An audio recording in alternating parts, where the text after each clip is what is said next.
basically, when we first started doing webinars, what we would do is we would have a question and answer every other webinar, and then the other one would be a topic. Now we insert these periodically, specifically with the idea to give family and friends an opportunity to ask questions. So we want to open it up to any question that you have, and we want to give special room for siblings and extended family members. This could also be a question that you ask for them, maybe a question that you know that they have, that they might ask you, or how you might want to see how I might approach it or answer it. So it could be something you show to siblings. It could be something, of course, they attend either live or listen to or watch the recorded broadcast. But that's kind of how we have it set up. Now, we always insert questions that are pre-submitted. Some of those are new this week. Some of those are frequently asked questions about or from siblings or family and friends. So, because these are the kinds of questions that get answered. This webinar doesn't have to go the entire hour, of course, but I'm happy to answer any and all questions that you have to ask. And Andrea is moderating for me tonight. So what that means is she gets the questions and then she passes them on to me when there's a place in the webinar for me to address them. So feel free at any time to send the question that you have for or about siblings or families or any other topic, and I'll be happy to get to those when we finish all the pre-submitted questions. All right. From a parent, why does the Evoque have so much parent curriculum? To me, it implies that we are the problem. That's actually I like the way they put it because it has that energy to it. A few ideas that we have about this. Number one, we do think that one of the most enduring supports for a child that goes through our program are parents who can share language with their children, right? That they can have some kind of bridge to their children. They can learn some of the skills and the tools that their children are learning here. And so while we absolutely embrace the idea that Al-Anon teaches, which is you didn't cause it, you can't correct it or cure it or control it, we do believe that there can be a contribution that can be made by the way that you listen, by the way that you talk, by the skills that you use. I talk about this idea that being a better parent doesn't mean that you have well-behaved children. It means that you have peace and clarity. And having a parent that has their own serenity, that takes that on as their responsibility, absolutely makes a positive contribution to the child. So we see it as its own reward. A good parenting is being a better person.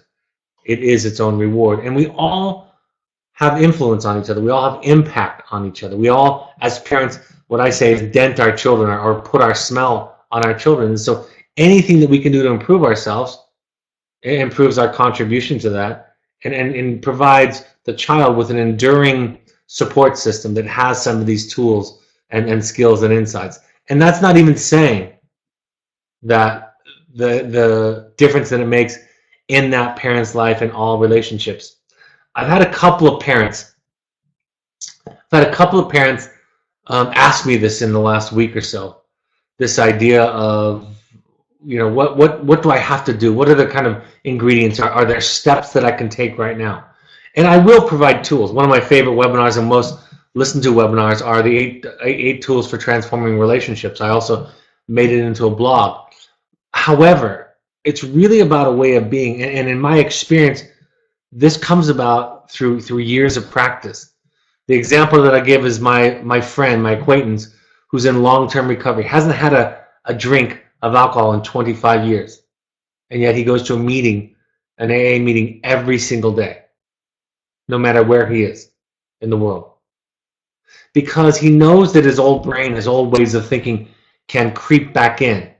So it's something that he does to improve himself. So for me, the shift in the work, the shift in the family that we try to make and try to encourage and support and pull you into is a lifelong process. One of the parents at the Los Angeles Parent Support Group meeting said the other night, I'm getting to the point now where I can override my impulses. I still have some of the same feelings and impulses, but now I can talk myself through it, talk myself out of it. I can practice a new skill. And that's my own experience. I don't get it right all the time, but I'm much better now because I think about things differently, right? I practice this new way of being, this kind of sensibility that we teach here. And so I can mitigate my old brain, my young brain, my less evolved brain that I grew up with, and I can kind of come at it with a healthier approach. So while we don't talk about it in terms of cure, cause, or control, we definitely talk about it in terms of contribution and impact. And lastly, I will just say this: if you make your job your serenity, right? We'll handle the heavy lifting while your child is with us.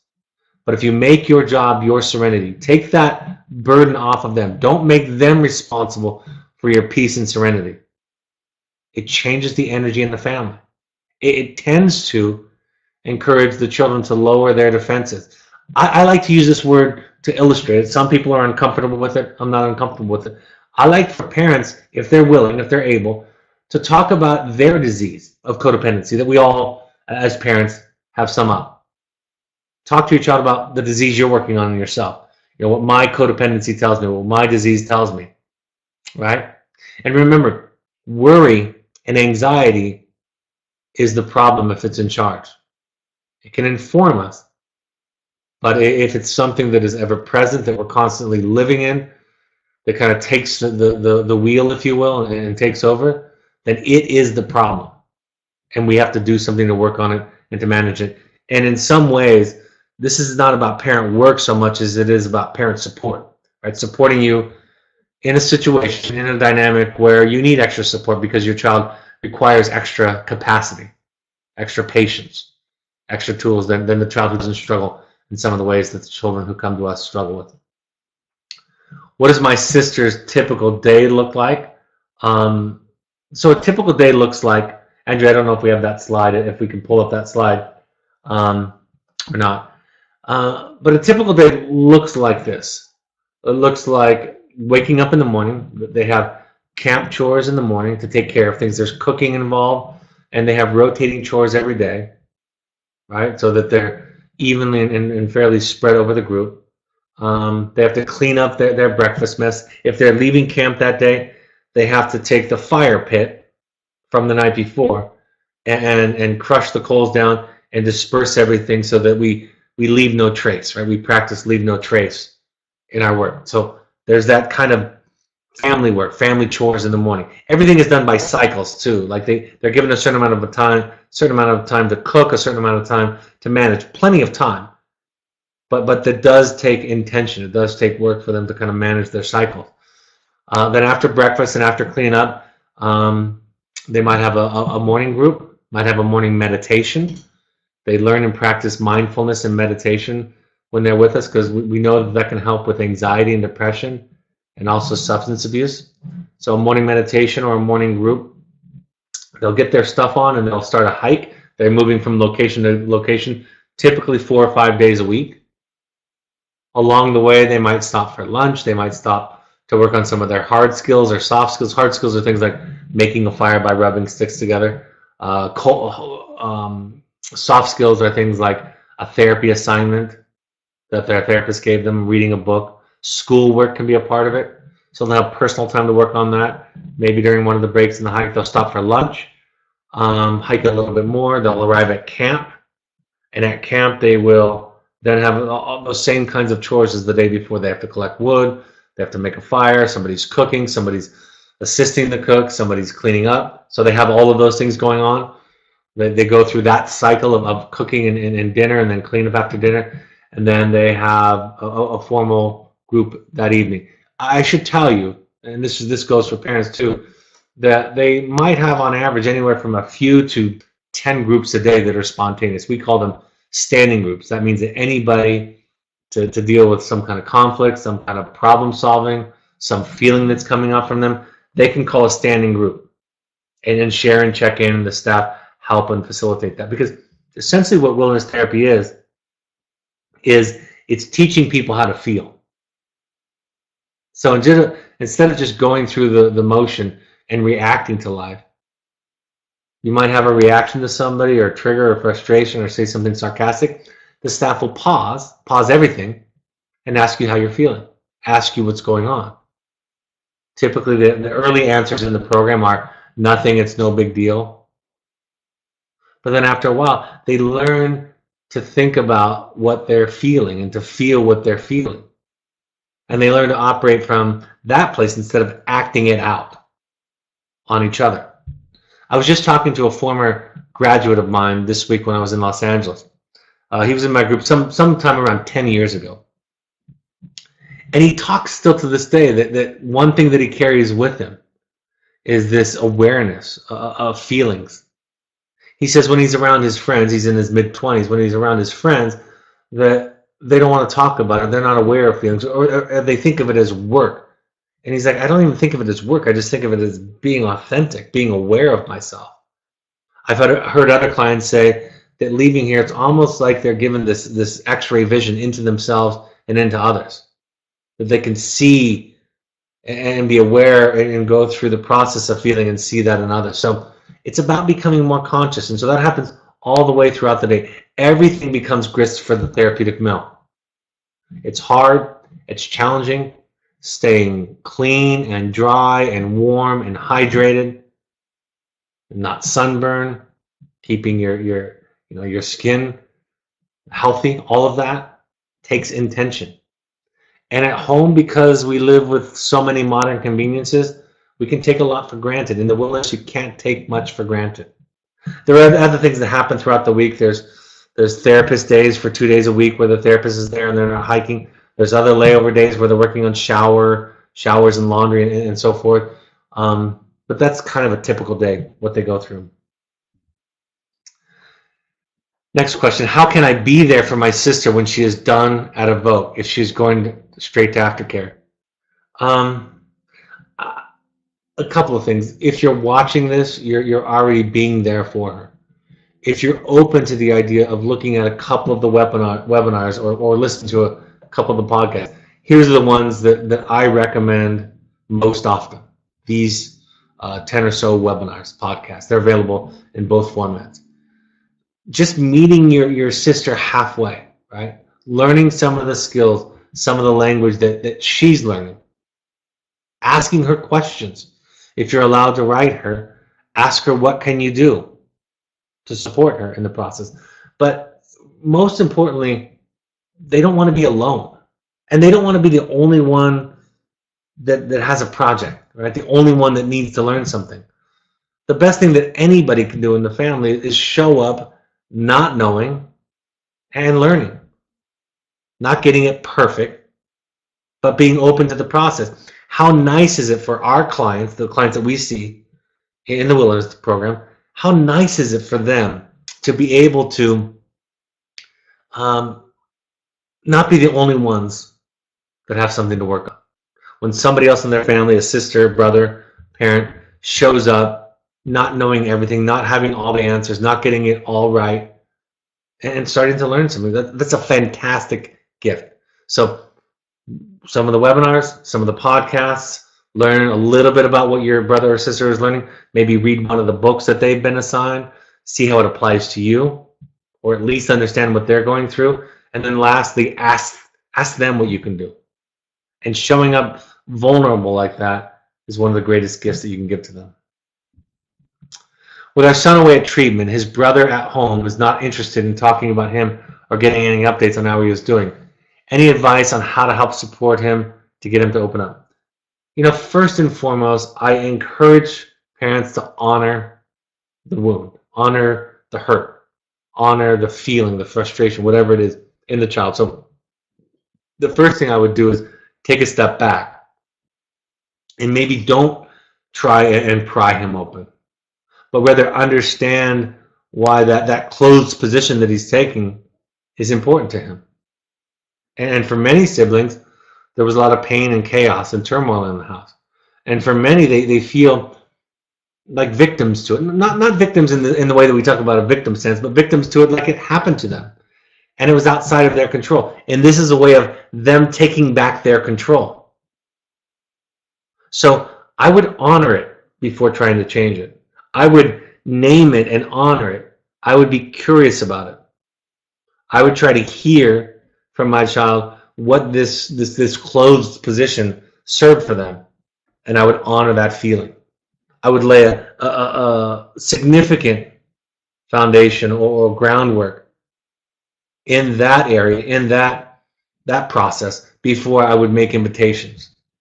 I wouldn't try to force it or press it too much. You're just provoking the defense, right? Provoking the wall to be built, to stay up. So thank you.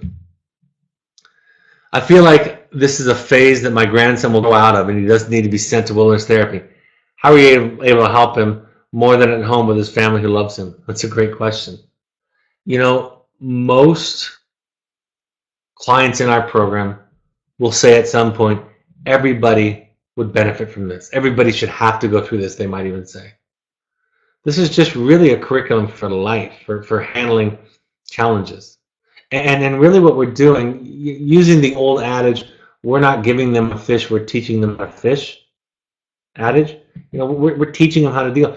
And I say this with all respect, but most of the hardest things that are going to happen to them in their life, for most of them, not all of them, haven't happened yet. So we're really giving them tools and insight and building up resiliency for them to be able to handle the challenges ahead of them. So in fact, the healthier a child is, the better they do at the program, the more they can absorb.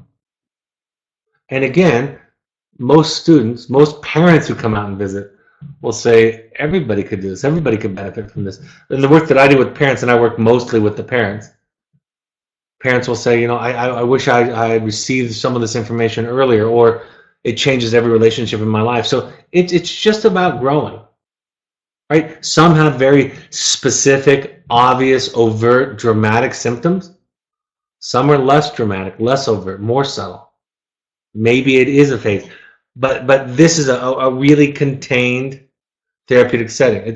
It's weeks in duration, but it's years worth of therapy that people carry around. Like I said, the client I had from 10 years ago that he still carries around. By the way, this particular client I met with, when he left the program, he had some really rough times after that.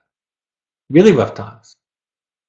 So even though he went through some rough times, he said this to me at lunch the other day. He said, I still remember some of the conversations. I still remember when you said this. I still remember when my parents came out. I remember what I learned. All right? And he carries that around with him today to help him in his relationships. And I hear that story all the time. So we don't think of it as problem focused per se. And if a client is more mild on the end of the continuum, then they just do better in the program. Then they get more out of it. And they're more equipped to be a better human, right? Employee, boss, partner, right? Student, anything. How is the length of stay decided? How do you know when my brother is ready to leave? It's not a simple matrix, right? It's not like you accomplish this, because some children come in farther along than others. Some children, when I say children, I'm talking about anybody that's a child of their parents. You know, we have clients from 13 to 30 and some even above that. But when clients come in, it's a discussion. It's a dialogue. It's, what are our objectives? So for some, we want them to accomplish specific objectives. For some, we want them to stabilize. For some, it's about making an assessment and preparation for aftercare. For some, this is the majority of, or almost completely all of the treatment they're going to get that's residential. And so it's not so simple that if you do so well, this well, you leave, because some might stay longer that are doing well. Some, because of their age, are going to stay shorter. So you're having a dialogue. You know, the parents, in the case of adolescents, they decide length of stay. In the case of adults, it's more of a dialogue amongst everybody, right? Parents can set boundaries about what they will and won't support, but the young adult has to buy into it, right? They can leave the program anytime they want to. So that's a little bit trickier, because there's another cook in the kitchen, if you will, right? The child themselves, the young adult, the adult themselves. So it's a complex thing. The therapist makes recommendations. Even my length of stay with a given client changes based on what's going to happen afterwards. Right? If they're going to go to a therapeutic school or program, I have a different opinion about what we need to accomplish here. If they're going to go home or back to college, I have a different opinion. And then I make those recommendations to the parents. And in the case of adolescents, they choose how long it goes. And I make those recommendations in the case of an adult to the young adult and to the parents. And then each decide from there their respective, what they have respective power over to choose. And in the case of the adult, whether or not they're going to stay as recommended. In the case of the parent to an adult, what the parent will or won't support. So, and it's a collaboration in that case, much more so. All right, live questions. How do we respond to family members that are family and friends who ask, "Can we write him?" How do we know they won't write something that's detrimental to the ongoing therapy? First of all, we ask that all letters go through the therapist, so they don't just send them straight to the child, right? That they're given to you, and that we have a very clear kind of portal, right? Also, the therapist is going to read that with them, right? Going to ask questions. But for the case of working, we want it to go through you and through the therapist.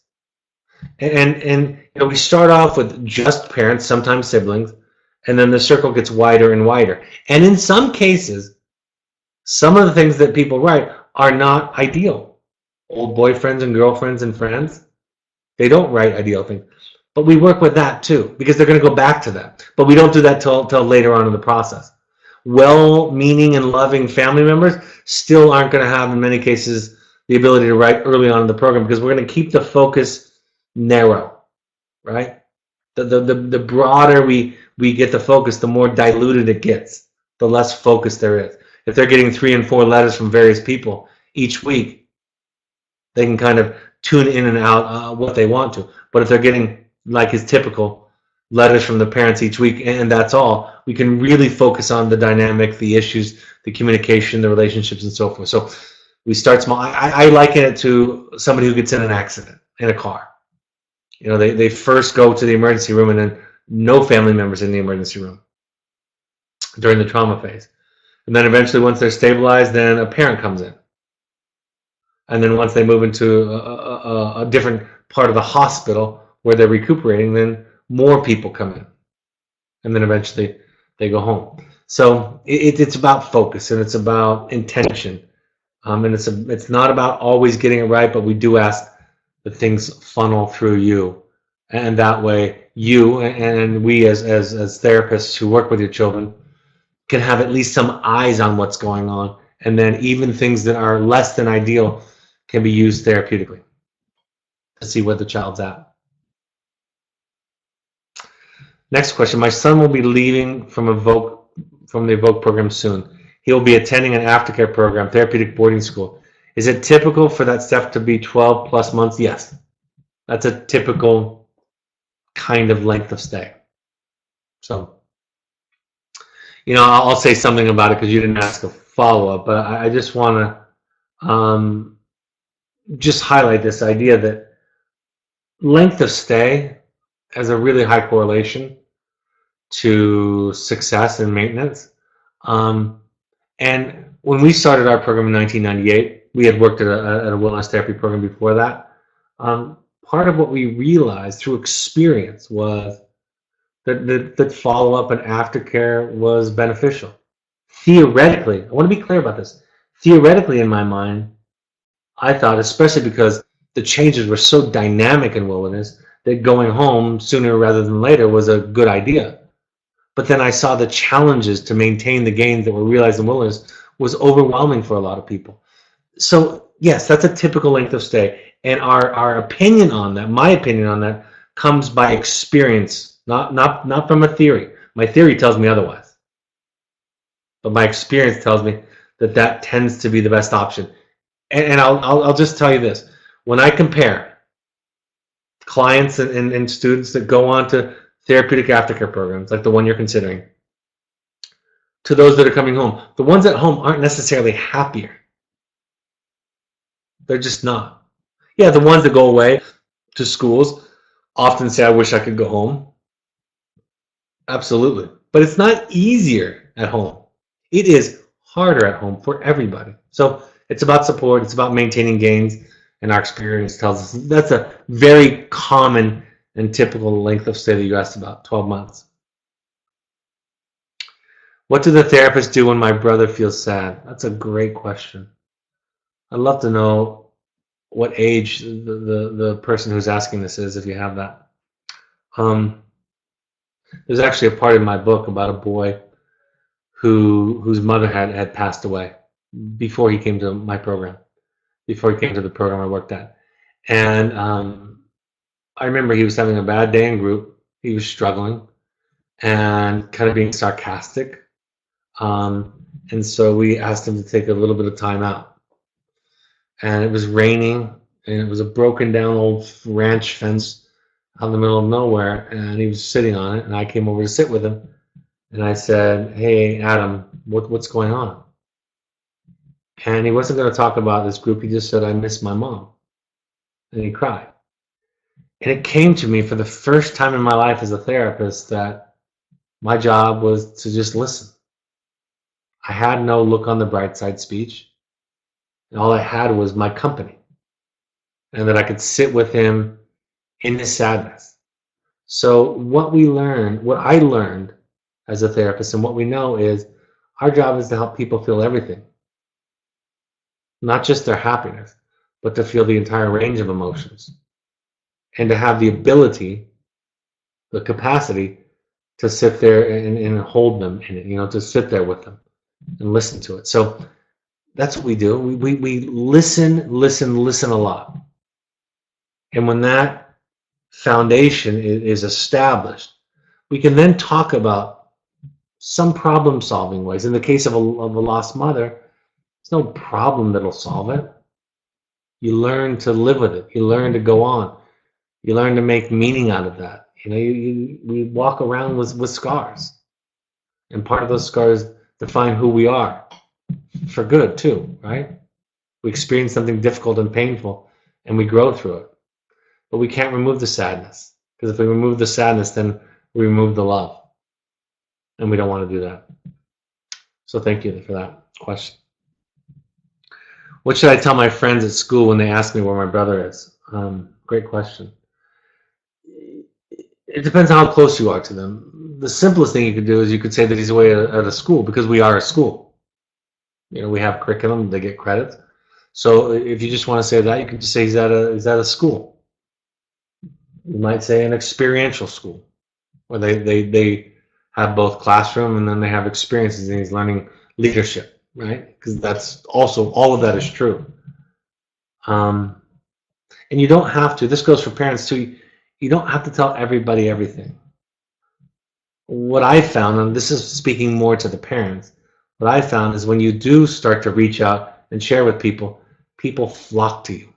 Sometimes you get a negative reaction, but by and large, people flock to you because everybody has somebody that they love who either struggles with mental health issues or addiction, or they themselves have somebody in their family or somebody that they love who struggles with mental health issues or addiction. So we're not alone. It's everywhere. So you can just talk about a school or an experiential school, or a school mixed with some leadership skills, or for all of you, when you're willing to take the risks with some people, you can put that out there.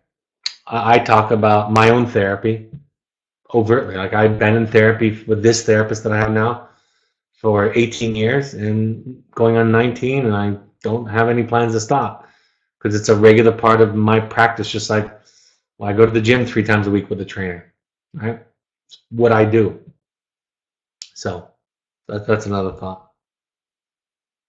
Does anyone ever finish the Evoque program but then later feel the need to come back again? Absolutely. Sometimes they feel the need, sometimes their parents feel that they feel the need. I should tell you that about, at any given time when we take estimates, about 25% of our field guides are former students and clients. So there's a drawback to it for sure. I had somebody come just recently that did a leadership kind of internship in the program. I have somebody who came back for a kind of a refresher and wants to come back again for another one. During the Christmas break, during the winter break. So it really can be um, anybody's opportunity to refresh. And of course, there's examples where there's a more serious relapse where somebody needs to come back. So that can happen for sure. And I've had a lot of students come back in a positive way to get reconnected. So you can talk to your son or daughter's therapist at Evoque about that. If your son or daughter's therapist at Evoque doesn't have to be at Evoque anymore, then you can talk to the parent coordinator about that possibility, and they can connect you with somebody else at the program. Next question. My father passed away a few months before my brother went to Evoque, and he only talks to some people about it. My question, does Evoque have the same therapist through their whole time there? Yes, they have the same therapist the entire time. The field guides, those are the people that are there. They go on shifts of four of them, 3 or 4 of them for 8 days in a row. They rotate a little bit, but we try to keep it consistently. We try to do some cross training where we switch them out a little bit, but there's a lot of consistency within those teams also. But the therapists themselves is that glue, that thread that weaves everything together, because that therapist stays the same with your son or daughter, your brother or sister the entire time. So they're always carrying that information forward. We have incredible, what I call seamless therapeutic teams. 8-day shifts are incredible. And then they overlap on Tuesdays so that the outgoing staff is talking in detail to the therapist and the incoming staff, everything that was gone on and talked about that week. So that's what it looks like. All right, I'm going to just go through a couple of upcoming events and announcements, and then if you have any more, happy to take any questions before we wrap up. We ask all parents to go to 6 12-step meetings while their child is with us. Al-Anon, CODA, Families Anonymous are included in that list. You can also go to NAMI.org for classes, free resources in your local area with your local chapter. You can listen to any of these broadcasts or any of the archived broadcasts that we've produced over the past several years on your iPhone, iOS device by downloading the podcast app and searching Evoque Therapy Programs. Also on Android, download the SoundCloud app and search Evoque Therapy Programs. Follow us on Twitter and Instagram. Follow us on Facebook by searching Evoque Therapy Programs. You can also find the Second Nature Alumni Foundation on Facebook. That's an organization of former parents who have gathered together to try to raise money to help people who can't afford therapy. And you can also go to our blog for more inspirational. My book is The Journey of the Heroic Parent. It is available on Amazon. If it's not in the main warehouse, then you can click on other buying options, and you can buy it from Enlightening Relationships, which is one of my other companies. And there you can buy a brand new copy there. So if you don't have it, you can buy it there. You can also go to you can buy an audio version through Audible or a CD purchase. So the audio versions are available. 2018 dates for workshops will be available soon. Here are upcoming Finding You. This is for therapeutic intensive. I encourage, if you have the resources and the time to do this, I absolutely recommend this. I've done this. I do a version of this for myself every year. It's a way to work on yourself. It's part of that shift that I talk about, changing the energy and focus from your child getting better and making them responsible for your peace and serenity to you taking it on. So Finding You, the next Finding You, this is for individual adults, is January 11th through 14th, and then of course we have one in February, March, and April on the calendar. You can also do private family intensives, schedule those with me. If you'd like, just contact our admissions folks through the website or through the toll-free number, or email intensives@evoketherapy.com. I will be in New York next Thursday evening, 7 to 9 p.m. That's at CUNY, our typical spot there across from the Empire State Building, 7 to 9 p.m. on Thursday. I'll be in the Bay Area. This is a special parent meeting, January 10th, 6:30 to 8:30. So I'm actually presenting in conjunction with a local program up there. So we're inviting all of you to that meeting instead of hosting our own. So you're going to get together with other parents, and I'll be teaching a lesson that evening. Email Andrea@evoketherapy.com to RSVP or for more information.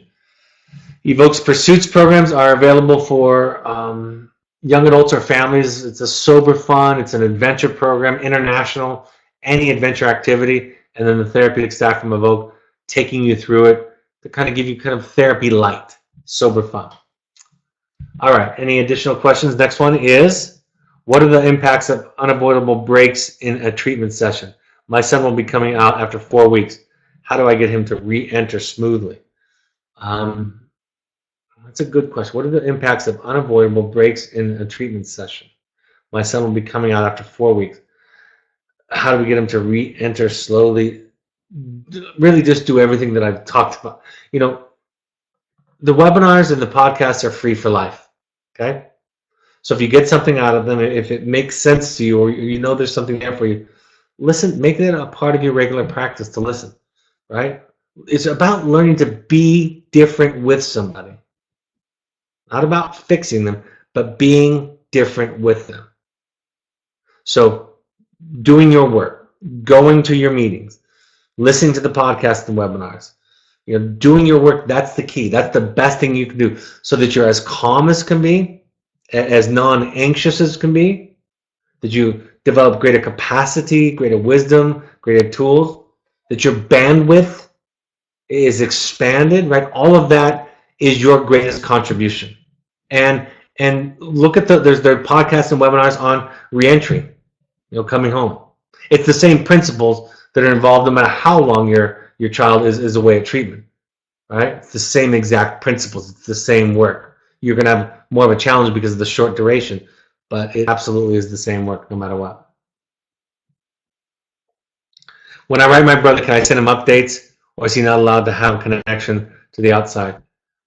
That's specific to the therapist. I like them to have some connection to the outside because, I want them to get back to it as soon as they're ready for it, right? I mean, part of what happens in wilderness is that you're missing home. You're missing home on the holidays.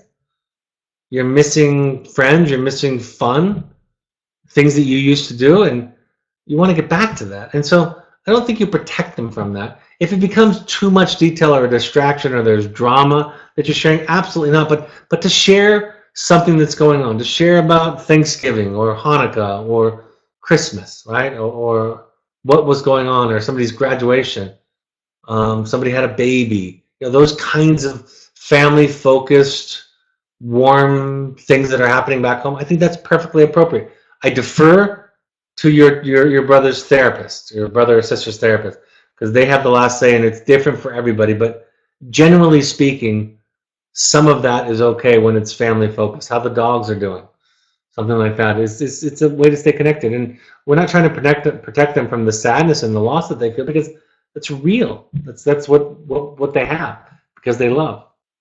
So thank you. How should we prepare for the family visit? Watch the webinar on preparing for a family visit, or listen to the podcast. So that's the first thing I would say. And there's a full hour on it. But the most important thing I say in that webinar, and I repeat this when I recommend that, is come ready to work. Don't come just ready to celebrate the reunion, right? When people do that, they walk away pretty disappointed, and they try to focus on having fun and good. They don't get honest. They don't get into it. They get let down. When people come ready to work, they usually walk away being pretty satisfied with the process. And we'd rather have you work, right? Even have a struggle with your child during the visit. We'd rather have that out here with us supporting you than not have it all happen and then go home to it or later on. So it's this idea that good is good and bad is good in terms of a visit. Some of the most meaningful and impactful visits I've ever had with a family were some of the toughest. Absolutely, for sure.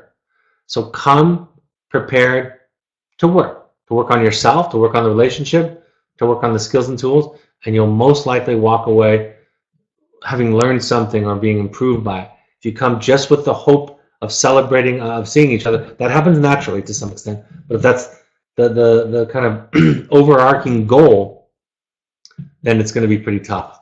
And you're going to be inclined to want things to be happy, and they're not always happy. No other questions? All right, folks. Thank you for joining us this evening. Hope this is a helpful point of contact for you. We'll have another one up and scheduled real soon. Thanks for all of your energy into supporting your child that is with us, and also helping to make that connection with siblings. with other family and friends. Have a great evening, and I'll talk to you next week. Take care. Bye-bye.